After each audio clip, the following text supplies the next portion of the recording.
À présent, la représentante d'Israël à prendre la parole. Thank you, Mr. President.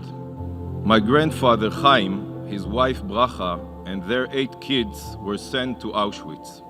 Upon arrival, Bracha and the kids were ripped away from my grandfather as the Nazis separated men from women and children from parents. Bracha and 7 of my aunts and uncles were brutally murdered by the Nazis.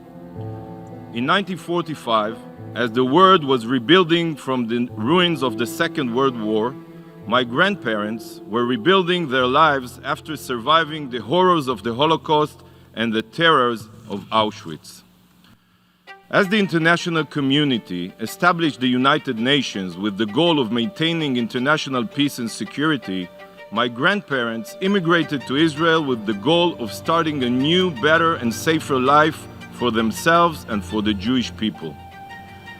When I was first elected to the Israeli Knesset, my grandmother, Rachel, told me that in the hell of Auschwitz, she could never have imagined that Jewish sovereignty would one day be renewed in our ancient homeland, let alone that her grandson would serve in the parliament of that sovereign state.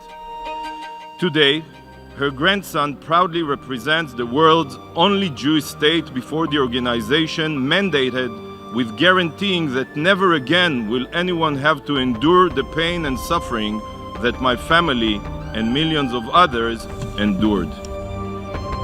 I speak before you today on behalf of the State of Israel and the Jewish people to ensure that this institution honors that promise.